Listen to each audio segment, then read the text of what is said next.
დილამშვიდობისა. ეს საქართველოს პირველი არხია, თქვენ უყურებთ გადაცემას პირადი ექიმი მარი მალაზონია ჟესტურ ენაზე თარგმანით. ტრადიციულად, როდესაც სიახლეს გიზიარებთ, ჩვენ ვირჩევთ ერთ რომელიმე პრობლემას და ყველაზე სანდო აქტუალურ გამოცემას, რომელიც ამ თემასთან არის დაკავშირებული. დღევანდელი ჩვენი სიახლე შეიძლება ბევრისთვის მოულოდნელი იყოს, რადგან მიუხედავად იმისა, რომ ძალიან ბევრ ადამიანს ეხება, ნაკლებად ცნობილ საკითხთან არის დაკავშირებული. კერძოდ, The Journal of Safety Research აქვეყნებს კვლევას, რომელიც უკავშირდება ხმაურიანი სამუშაოს მქონე ადამიანებს. 1,3 მილიონი ადამიანის მონაცემი შეისწავლეს და ამ შესწავლის პროცესში განსაკუთრებულ ჯგუფად გამოყოს ადამიანები, რომელთა ყოველდღიური საქმიანობა მშენებლობას უკავშირდება. ცხადია, კვლევაში ჩართვისთვის ეს არ იყო საკმარისი კრიტერიუმი და მეცნიერებმა გაითვალისწინეს მიმართავდნენ თუ არა ეს ადამიანები უკანასკნელი 10 წლის განმავლობაში, მაგალითად ისეთ კვლევას, როგორიც გახლავთ სმენის შეფასების ტესტი. და სწორედ ამ ნიშნით შეარჩიეს პირები, რომლებიც მშენებლობაზე იყვნენ დასაქმებული და 27,000 ადამიანისგან შემდგარი ჯგუფიდან აღმოჩნდა, რომ 23%-ს ჰქონდა სმენის დაქვეითება და ზოგიერთ შემთხვევაში სმენის სრული დაკარგვა. კიდევ უფრო საყურადღებო აღმოჩნდა მშენებლობაზე მომუშავე პირთა შორის ისინი, ვინც მაგალითად გზატკეცილების, ხიდების ან ჩვეულებრივი ქუჩების რეკონსტრუქციაზე მუშაობდნენ. მათ შორის 28%-ს ჰქონდა სმენასთან დაკავშირებული პრობლემა. როდესაც მედიკოსებმა გაანალიზეს ეს მონაცემები, ისინი მივიდნენ დასკვნამდე. პირველი, აუცილებელია სამუშაო უსაფრთხოების დაცვა იმისათვის, რომ ამ ადამიანების სმენა იყოს დაცული. მეორე, აუცილებელია აღჭურვილობა, რომელიც კეთილსინდისიერად უნდა ატარონ მომუშავე პირებმა. და მესამე, სამედიცინო სერვისი და სამედიცინო კონტროლი იმისათვის, რომ ადრეული პრობლემების შემთხვევაში მოხდეს დროული შეფასება და შემდეგ უკვე სმენის სრული დაკარგვის პრევენცია.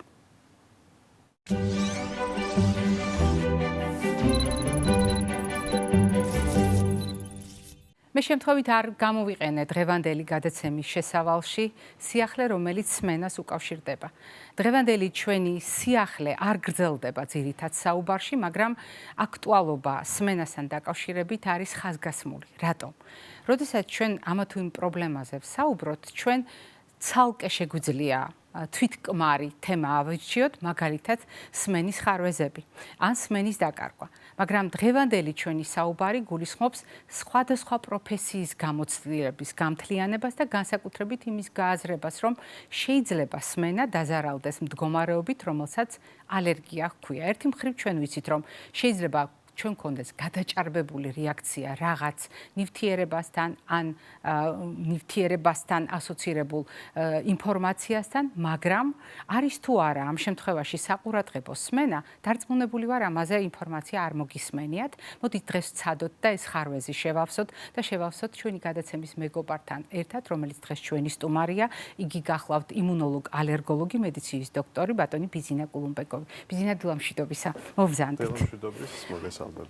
განსაკუთრებით მიხარია თქვენი სტუმრობა, უნდა გავამხილო. გილოცავთ ახალ სტუდიას. მადლობა. ჯერ ეს არ არის საბოლოო ახალსახლობა, მაგრამ მიუხედავად ყველაფრისა, ჩვენ უნდა გარკვეულწილად გადავხედოთ ისტორიას, რომელიც ჩემთვის ძალიან ძვირფასია, როდესაც მრავალი წლის წინ თქვენ იყავით ჩვენი გადაცემის სტუმარი, ეს იყო თქვენი პირველი სატელევიზიო დებიუტი და ძალიან მნიშვნელოვანია, რომ ჩვენი მეგობრობა და თანამშრომლობა გრძელდება ამდენი წლის მანძილზე და დღეს ძალიან უჩვეულო თემა უნდა გავუზიაროთ მაყურებელს. დარწმუნებული ვარ, არაერთხელ გისაუბრიათ სხვადასხვა სივრცეში, როდესაც ალერგიის ფონზე ადამიანს ეცვლება ყნოსვა. დარწმუნებული ვარ, იმაზეც ყოფილა საუბარი, როდესაც ადამიანს ეცვლება გემოვნება.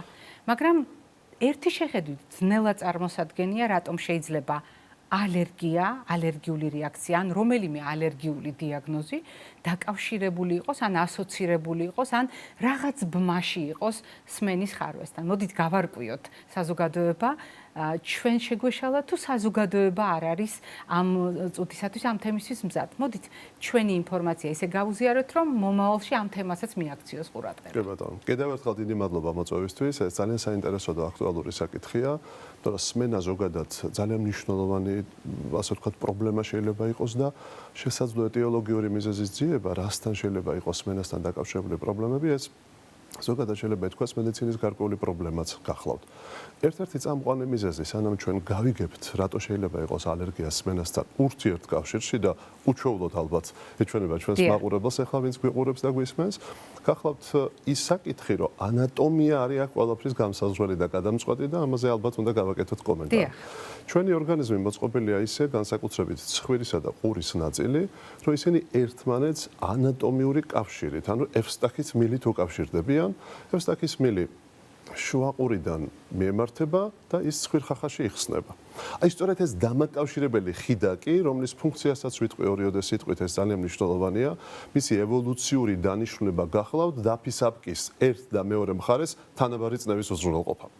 აი სწორედ წინააღმდეგ შემთხვევაში დაზიანდება. დაზიანდება დაფისაბკი, ან ის სრულფასოვნად, ასე ვთქვათ, ვიბრაციას ვერ გადაასწრებს. მეორე მისი ფუნქცია გახლავთ ეგრეთ წოდებული ლარინგოფარინგეალური რეფლუქსისგან დაცვა.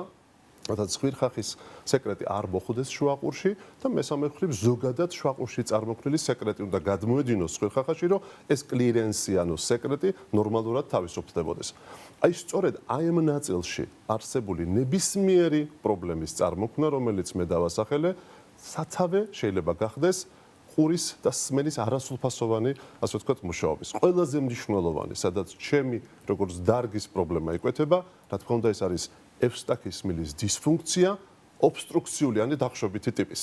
ჩვენ ვთქვით, რა ევსტაქის მილი გახლავთ შუაყურისა და ცხვირხახის დამაკავშირებელი, ცხვირხახის შიგნით არსებული ნებისმიერი ანთებითი პრობლემა, რომელიც შეიძლება წარმოიქმნას, ავტომატურად აისახება, რომ აი ეს გამავალი არხი ცხვირსა და შუაყურს შორის უკვე თავის ბუნებრივ ფუნქციას ვერ ასრულებს. რა თქმა უნდა, ბუნებრივია უნდა ვთქვათ, რომ ალერგიულ დაავადებებს შორის აქ წამყვანი არის როგორც სეზონური, ასე არასეზონური ალერგიული რინიტი და ხშირად არის ახლა განსაკუთრებით სეზონია რინიტის როცა ადამიანები მე საერთოდ ესევე უნები ხოლმე მოდი რანჟირება გრადაცია გავაკეთოთ თქო შემაწუხებელი სიმპტომებიდან ყველაზე მეტად რა გაწუხებთ და აი ყველაზე ძლიერიდან სუსტისკენ წამოვიდეთ.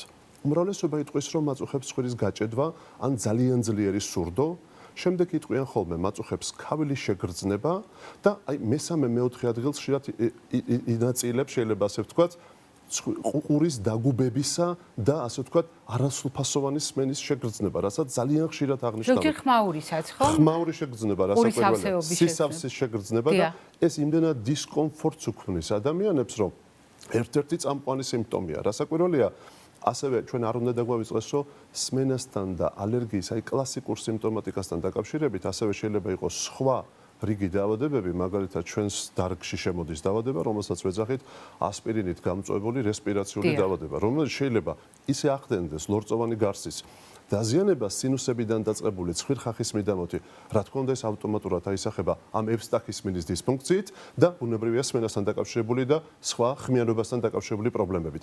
ერთი ძალიან მნიშვნელოვანი ნიუანსი უნდა გამოვყოთ. ევსტაქის მილს აქვს თავისებურება ბავშვებში სკოლის ასაკამდე და სკოლის ასაკის შემდეგ. მთავარი თავისებურება გახლავთ ის, რომ 6 წლამდე ასაკის ბავშვებში ევსტაქის მილი არის ჰორიზონტალური დგომით და უფრო პატარა და მოკლე.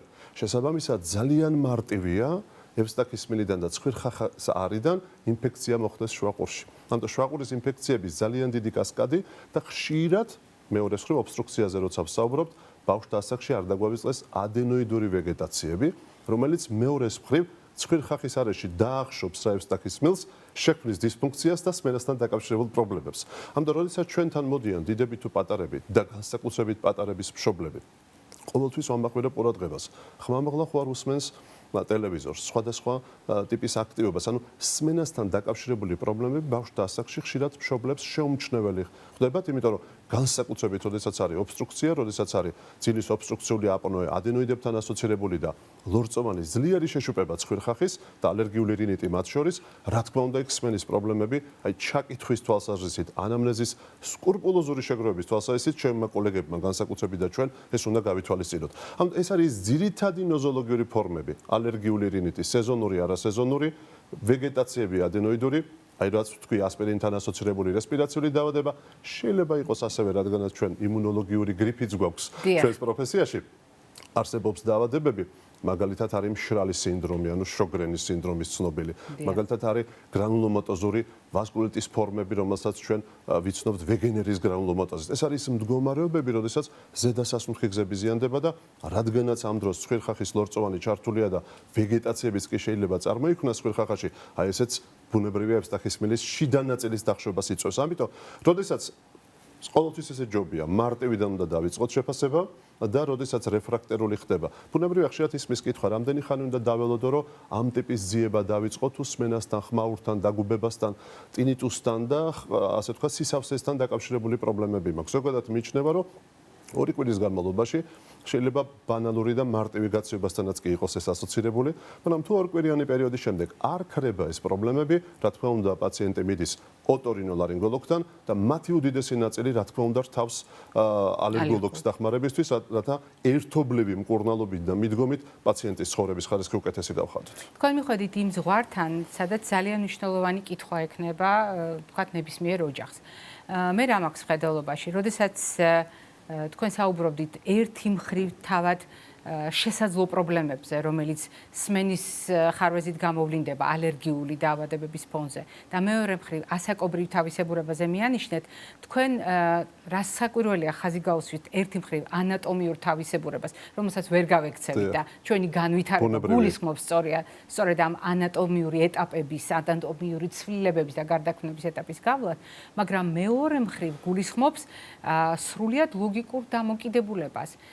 გასაგებია შობელი აკვირდება და თქვენ ძალიან კარგი მინიშნება გქონდათ მაგალითად ბავშვი რომელიც ფრაზას ორჯერ გაამეორებინებს იგივე ტელევიზორთან ახლოს მიდის და ისე უსმენს სხვადასხვა მხედველობის შეფასებისთვისაც ამას იყენებენ ხოლმე მაგალითად ბავშვები ეკრანს რამდენად ახლოს დიახ როგორ უყურებენ მაგრამ კითხვა რომელიც უკავშირდება თქვენს ბოლო ფრაზას ანუ კურნალობის სტრატეგიას აქ მნიშვნელოვანი იყო ერთი მხრივ ის რომ ორი სხვადასხვა სპეციალობის ექიმი ერთდროულად მართავს საკითხს, მაგრამ მეორე მხრივ იბადება კითხვა უშუალოდ თქვენ სპეციალობასთან დაკავშირებით. თქვენ გაქვთ დიდი გამოცდილება, მე გულისხმობ იმუნოლოგ ალერგოლოგებს, როდესაც ალერგიულ რინიტს იქნება ეს სეზონური, არასეზონური, გარკვეული ტაქტიკით მართავთ. მაგრამ როდესაც მას აქვს ისეთი გამოვლინება როგორიც არის სმენის ხარვეზი, იცვლება მიდგომა, დამოკიდებულება, იგივე მკურნალობის ფორმები. თუ თქვენ პრაქტიკულად მკურნალობთ ალერგიულ რინიტს და თავისთავად როგორც შედეგი მისი იქნება იმ თავისებურებების გათვალისწინებით მართული, რაც ჩვეულებრივ ყურის შეგუბების დროს ან ტინიტუსის დროს ამ მსგავს მდგომარეობებში გვაქვს. დიახ, ძალიან დიდი მადლობა ამ კითხვისთვის. ერთადერთი სანამ ამ კითხვის პასუხზე გადავალ თავდომარი, თუ მომცემთ თავისუფლებას, აი მოზრდილებისთვის მინდა მინიშნება გამაკეთო. შეიძლება გავუჩნდეთ კითხვა, რომ როდი შეიძლება მე მივიტანო ეჭვი, ამ ევსტახისმილის დისფუნქცია მაქვს, საკმარისია თუ არა მარტო ვთქვათ ეს ეპიზოდური მომენტები. და ყურის შეგუბება ან რაღაც უსიამოვნო ხმა. ძალიან მნიშვნელოვანი მინიშნება შეიძლება ეს იყოს, როდესაც ადამიანებს და იშვიათია ადამიანი, რომელსაც ახლა არ უწევს ბევრი გადაადგილება, განსაკუთრებით წნევის მკვეთრი ცვალებადობა, ავიაციური ტრანსპორტი გულისხმება. თუ თქვენ რეგულარულად აწყდებით დაფრენის ან აფრენის შემდგომ ხანგრძლივად ყურთან დაკავშირებულ პრობლემებს, ეჭვი მიიტანეთ, რომ ჩვენ შეიძლება საქმე გქონდეს ევსტახისმილის დისფუნქციასთან და ეს არის სწორედ ის ქრონიკული პრობლემების კასკადი, რომელიც შეიძლება ამის უკან იდგეს. რაც შეეხება მკურნალობის ტაქტიკას, თქვენს კითხვაში პასუხი იყო რასაკვირველია, ჩვენ მკურნალობთ, თუმცა შეიძლება გარკვეულ ნიუანსურად თუ მიუდგებით, ჩვენ პაციენტებს ზოგადად რინიტთან მიმართებაში ორ ნაწილად ვყოფთ, ხშირად ეს სალაღობო საკითხიც არის, მომხოცველები და გაჭედილები. აი განსაკუთრებით თუ მომხოცველია პაციენტი, მაშინ შეიძლება ზედმეტი დეკონგენსტანტის, ანუ სისხლის ძარღვთა შემავიწროებელი საშუალებების გამოყენებისგან თავი ავირიდო, იმიტომ რომ ამას არ მოყვეს მეორადად თქვათ მიჩვევის ფენომენის განვითარება, მაგრამ მაშინ როდესაც არის გაჭედვით მიმდინარე პრობლემა, რაც ხშირად ეს ობსტრუქცია, აი მევსტახისმილის შიდა ცხვირხახის ნაწილის დაბლოკვას იწვევს. რა თქმა უნდა, მე ყურადღებას ვამახვილებ აი დეკონგენსტანტის თავის ეტაპზე, ანუ დასაწყისში გამოყენებაზე, რადგანაც აი საერთოდ ესია რინიტის მართვა. თუ ძალიან გაჭედილია ცხვირი, ჯობია რომ ჯერ გავხსნათ და 10-15 წუთში მოვახდინოთ სამკურნალო პრეპარატის ადმინისტრირება. ანუ მოვამზადოთ რეალურად. მოვამზადოთ, იმიტომ რომ თუ კარი არ გაიხსნა ვერც ერთი მედიკამენტი სამიზნე უბანდე ბუნებრივია ვერ მიაღწევს და ვერ შევა, ამიტომ ეს მინიმალური გარკვეული ექიმური ხრიკები შეიძლება ასე თქვას არსებობს, რომელ პაციენტს როგორი ტაქტიკით უმკურნალოთ, მაგრამ სტანდარტი მკურნალობის ალერგიული რინიტის, სეზონურის და არასეზონურის თავისი ეტაპები არსებობს, ანტიჰისტამინი ახალი თაობის, ლოკალური გამოყენების ანტიჰისტამინი ან ნაზალური სტეროიდები და სანაცია ცხვირის, რომელიც ერთ-ერთი ყველაზე მნიშვნელოვანი ეტაპია ყველა ფორმისა და სიმძიმის რინიტის დროს, იმიტომ რომ თუ არ არის სუფთა ცხვირი, შეიძლება დებრის, ანუ ლორწოს გადაყვეს ჩვენს მიერ დანიშნული პრეპარატი ხახაში და საერთოდ არ მივიდეს დანიშნულების ადგილას. დანიშნულების ადგილზე. ამიტომ ტაქტიკურ მექანიზმს ექიმი ბუნებრივია გამოცდილი შეიმუშავებს და უდიდეს ნაწილში სმენის გაუმჯობესებაზე ეს რამოდენიმე დღეში აისახება. აი ეს არის მთავარი მინიშნება, რომელიც შეიძლება დღეს ვთქვათ. ძალიან დიდი მადლობა ბიძინა.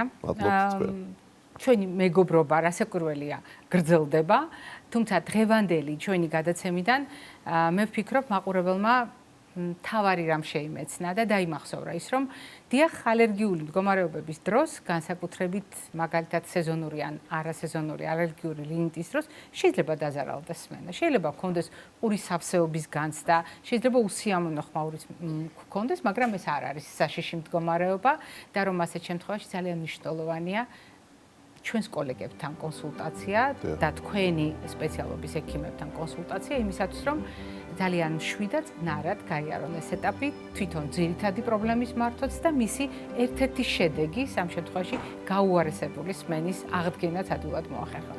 მადლობა კიდევ ერთხელ მეგობრობისთვის, თანამშრომლობისთვის, სტუმრობისთვის. მაყურებელს შევახსენებთ დღევანდელი ჩვენი გადაცემის სტუმარი გახდათ იმუნოლოგ-ალერგოლოგი, მედიცინის დოქტორი ბატონი ბიძინა კულუმბეკოვი. მე ჯერ არ გემშვიდობები, წინ კვებითი შუქნიშანი გველოდება.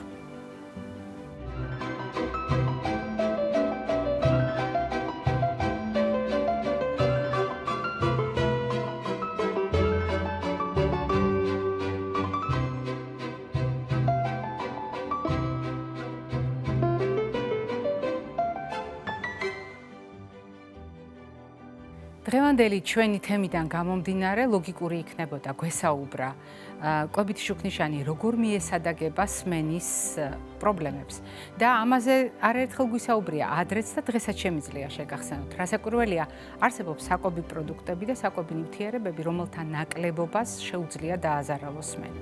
მაგალითად, გამოდგება თუნდაც B12 ვიტამინი, რომელიც ყველასათვის ძალიან მნიშვნელოვანი ნივთიერება გახლავთ, რომელიც ძირითადად ცხოველური წარმოშობის პროდუქტებში გვხვდება და რომლის შევსება ჩვენს ორგანიზმში აძლევს საშუალებას ჩვენსავე ორგანიზმს, რომ 3-4 წლის განმავლობაში რეზერვი ჰქონდეს ამ ვიტამინის. მაგრამ როგორც კი იწყება ნაკლებობა და შემდეგ ყალიბდება B12 ვიტამინის დეფიციტი, ეს აუცილებლად აისახება სხვადასხვა ნევროლოგიურ გამოვლინებებზე და ერთ-ერთი სამიზნე შეიძლება აღმოჩნდეს ჩვენი სმენა. მაგრამ მე დღეს ამ თემას არ გავშლი, მე საგანგებოდ მინდა გავამახვილო ყურადღება სწორედ სმენისა და ალერგიის ურთიერთობაზე. ასეთ შემთხვევაში ჩვენი სამიზნე უნდა იყოს სმენა, სმენასთან დაკავშირებული ხარვეზების გამოსწორება კვებით თუ ალერგია. როგორც გამოცდილება ადასტურებს და როგორც დღევანდელი გადაცემიდან თქვენ მოისმინეთ, პირველ რიგში მნიშვნელოვანია აღვადგინოთ ჩვენი იმუნური წონასწორობა და ასეთ შემთხვევაში ალერგენი ასრულებს გადამწყვეტ ფუნქციას. ალერგენი, რომელიც არის უცხო ჩვენი ორგანიზმისათვის და რომლის მიმართაც გადაჭარბებული რეაქცია განსაზღვრავს ალერგიულ გამოვლინებებს. დიახ, ალერგენი, რომელიც არის აშკარა, ალერგენი, რომელიც არის ფარული, შენიღბული, ალერგენი, რომელსაც შეიძლება კონკრეტულ მოვლენასთან მიმართებაში ჯვარედინი რეაქცია და ჩვენი ორგანიზმის მხრიდან ჯვარედინი აღქმა ჰქონდეს, მაგრამ ყველა შემთხვევაში ეს არის რაღაც უცხო, რომლის მიმართაც ჩვენ გადაჭარბებულად ვრეაგირებთ. მაგრამ როდესაც საუბრობთ ორგანიზმის წონასწორობაზე, იმუნურ წონასწორობაზე, ჩვენ მხედველობაში გვაქვს რამდენიმე ტიპის წონასწორობა, რომელიც ჩვენს ორგანიზმში ყალიბდება და ეს არის მიღებული და დაკარგული ნივთიერებების წონასწორობა, ეს გახლავთ ორგანიზმში მჟავა-ტუტოვანი წონასწორობა და მრავალი სხვა, მაგრამ განსაკუთრებული წონასწორობა, რომელსაც შეუძლია განსაზღვროს ჩვენი იმუნური წონასწორობა და იმუნური სისტემის მდგომარეობა, ეს გახლავთ ნაწლავის შიგნით არსებული მიკროსამყარო, რომელიც მთლიანად განსაზღვრავს ჩვენს მაკროსამყაროს და ხშირ შემთხვევაში ჩვენ გვავიწყდება. რაზეა პასუხისმგებელი ნაწლავი? უამრავ საკითხზე. რატომღაც გონია, რომ საჭმელი რომ მივირთვით, მისი გადამუშავებაა ნაწლავის მთავარი ფუნქცია ან მასში არსებული საკვები ნივთიერებების შეთვისება.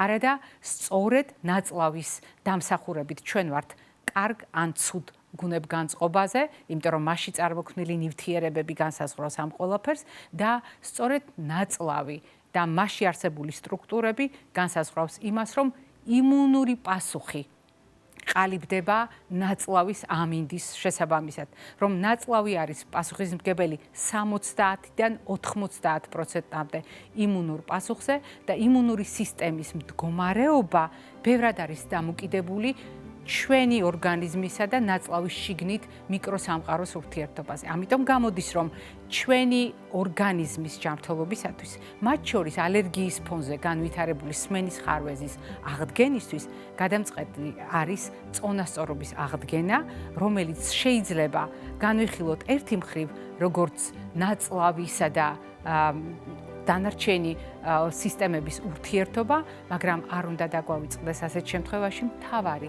რომ ნაწლავის წონასწორობა განსაზღვრავს იმუნური სისტემის წონასწორობას, იმუნური სისტემის წონასწორობა კი განსაზღვრავს იმას, რამდენად გადაჭარბებული იქნება ჩვენი რეაქცია, რამდენად გამოხატული იქნება ჩვენი ალერგიული რეაქცია და რამდენად ბევრი თანხლები შედეგი იქნება ამ მდგომარეობას.